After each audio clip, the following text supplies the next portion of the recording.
ಸಂಸ್ಕೃತಿ ಬಗ್ಗೆ ಮಾತಾಡೋರು ಪಾಂಡವರು ಹೇಗೆ ಹುಟ್ಟಿದ್ರು ಅಂತ ಹೇಳಿ ಸಂಕುಚಿತ ಮನಸ್ಸಿದ್ದವರಿಗೆ ಈ ವಿಡಿಯೋ. IVF ಮೂಲಕ ಮಗು ಹೆರ್ತಾ ಇರೋದನ್ನ ಸ್ಪಷ್ಟವಾಗಿ ದಿಟ್ಟವಾಗಿ ಹೇಳಿದ್ದಾರೆ. ನಮಸ್ಕಾರ, ADina.comಗೆ ಸ್ವಾಗತ. ನಾನು GM ಪವಿತ್ರ. ನೀ ಮುಡಿದ ಮಲ್ಲಿಗೆ ಸೇರಿದಂತೆ ಹಲವು ಹಿಟ್ ಸಿನಿಮಾಗಳಲ್ಲಿ ನಟಿಸಿರುವಂತಹ ಸ್ಯಾಂಡಲ್ವುಡ್ ನಟಿ ಭಾವನಾ ರಾಮಣ್ಣ ಅವರು ತಮ್ಮ ವಿಶೇಷ ಅಭಿನಯದಿಂದ ಪ್ರೇಕ್ಷಕರ ಮನಗೆದ್ದಿದ್ರು. ಒಂದ್ ಕಾಲದಲ್ಲಿ ಪಡ್ಡೆ ಹುಡುಗರ ನಿದ್ದೆಯೂ ಕದ್ದಿದ್ರು. ಇದೀಗ ಸ್ಯಾಂಡಲ್ವುಡ್ ಖ್ಯಾತ ನಟಿ ಹಾಗೂ ಭರತನಾಟ್ಯ ಕಲಾವಿದೆಯಾದ ಭಾವನಾ ರಾಮಣ್ಣ ಅವರು ತಮ್ಮ 40ನೇ ವಯಸ್ಸಿನಲ್ಲಿ ತಾಯಿ ಆಗ್ತಿದ್ದಾರೆ. IVF ಅಂದ್ರೆ ಇನ್ ವಿಟ್ರೋ ಫರ್ಟಿಲೈಸೇಷನ್ ಮೂಲಕ ಭಾವನಾ ಅವರು ಈಗ 6 ತಿಂಗಳ ಗರ್ಭಿಣಿ. ಭಾವನಾ ಅವರು ಸದ್ಯ ತಾಯಿಯಾಗುವಂತಹ ಖುಷಿಯಲ್ಲಿದ್ದಾರೆ. ಒಂದು ಮಗುವಿಗೆ ಅಲ್ಲ, IVF ಮೂಲಕ ಅವಳಿ ಮಕ್ಕಳಿಗೆ ಭಾವನಾ ಅವರು ತಾಯಿಯಾಗ್ತಾ ಇರೋದು ಡಬಲ್ ಖುಷಿ ಇದೆ. ಹೊಸ ಅಧ್ಯಾಯ, ಹೊಸ ಲಯ. ನಾನು ಈ ವಿಚಾರ ಹೇಳ್ತೇನೆ ಅಂತ ನಾನು ಎಂದಿಗೂ ಊಹಿಸಿರಲಿಲ್ಲ. ಆದರೆ ಇಲ್ಲಿ ನಾನು ಅವಳಿ ಮಕ್ಕಳೊಂದಿಗೆ 6 ತಿಂಗಳ ಗರ್ಭಿಣಿಯಾಗಿದ್ದೇನೆ. ನನ್ನ 20-30ರ ದಶಕದಲ್ಲಿ ತಾಯ್ತನದ ಆಸೆ ನನ್ನ ಮನಸ್ಸಲ್ಲಿ ಇರಲಿಲ್ಲ. ಆದರೆ ನಾನು 40ರ ವರ್ಷ ತುಂಬಿದಾಗ ಆ ಆಸೆನ ನಿರಾಕರಿಸೋಕೆ ಆಗಲಿಲ್ಲ. ಸೊ ನನ್ನ ಮಕ್ಕಳಿಗೆ ತಂದೆ ಇಲ್ಲದೆ ಇರಬಹುದು, ಆದರೆ ಅವರು ಕಲೆ, ಸಂಗೀತ, ಸಂಸ್ಕೃತಿ ಮತ್ತು ಬೇಷರತ್ತಾದ ಪ್ರೀತಿಯಿಂದ ತುಂಬಿದ ಮನೆಯಲ್ಲಿ ಬೆಳೀತಾರೆ ಅಂತ ತಮ್ಮ ಖುಷಿಯನ್ನ ಸೋಷಿಯಲ್ ಮೀಡಿಯಾದಲ್ಲಿ ಹಂಚಿಕೊಂಡಿದ್ದಾರೆ.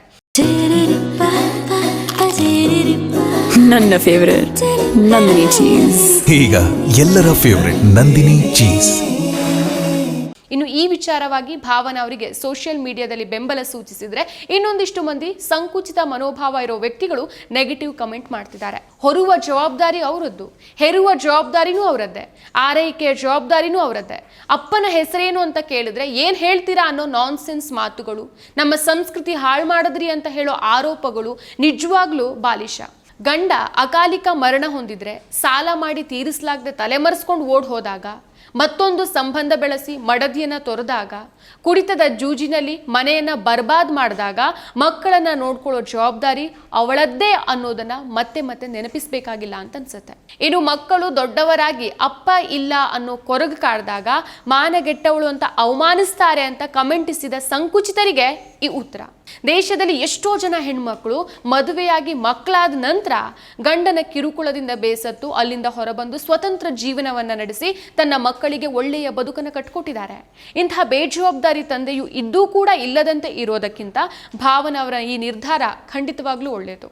ಮೊದಲಿಗೆ ತನ್ನ ವೈಯಕ್ತಿಕ ಬದುಕಿನ ನಿಲುವನ್ನ ಸಮಾಜಕ್ಕೆ ಹೇಳುವ ಯಾವ ಅವಶ್ಯಕತೆಯೂ ಸಹ ನಟಿ ಭಾವನಾ ಅವರಿಗೆ ಇರಲಿಲ್ಲ. ಆದರೂ ಸಹ ಒಬ್ಬ ಸೆಲೆಬ್ರಿಟಿ ಆಗಿರೋ ಕಾರಣದಿಂದ TRPಗೋಸ್ಕರ ಇರುವಂತಹ ಮಾಧ್ಯಮಗಳು ಅಪಪ್ರಚಾರ ಮಾಡಬಹುದು ಅನ್ನೋ ಭಾವನೆಯಿಂದ ಈಕೆ IVF ಮೂಲಕ ಮಗು ಹೆತ್ತಿರೋದನ್ನ ಸ್ಪಷ್ಟವಾಗಿ ದಿಟ್ಟವಾಗಿ ಹೇಳಿದ್ದಾರೆ. ಅಂದ್ರೆ ಅವರ ಆ ನಿರ್ಧಾರದ ಬಗ್ಗೆ ಅವರಿಗೆ ಗೌರವವಿದೆ. ಇದನ್ನ ವಿರೋಧಿಸುವ ನೈತಿಕತೆ ಸಮಾಜಕ್ಕೆ ಏನಿದೆ? ಪರಿಶುದ್ಧ ನಂದಿನಿ ಹಾಲಿನಿಂದ ತಯಾರಿಸಿದ ನೈಜ ನಂದಿನಿ ಐಸ್ ಕ್ರೀಮ್ಸ್. ಸೊ ಈ ಎಲ್ಲ ಸನ್ನಿವೇಶಗಳಲ್ಲಿ ಮಕ್ಕಳಿಗೆ ಅಪ್ಪ ಅಮ್ಮ ಅವಳೇ ಆಗಿರ್ತಾಳೆ.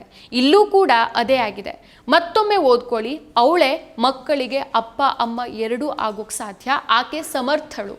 ಇನ್ನು ಸಂಸ್ಕೃತಿ ಅದು ಇದು ಅಂತ ಅಳುವವರು ಒಮ್ಮೆ ಪಾಂಡವರು ಹೇಗೆ ಹುಟ್ಟಿದ್ರು ಅಂತ ಹೇಳ್ಬಿಡಿ. ಅವರು ಪಾಂಡುವಿನ ಮಕ್ಕಳ ಅಥವಾ ಧರ್ಮ, ಇಂದ್ರ, ವಾಯು, ಅಶ್ವಿನಿ ಕುಮಾರನ ಮಕ್ಕಳ?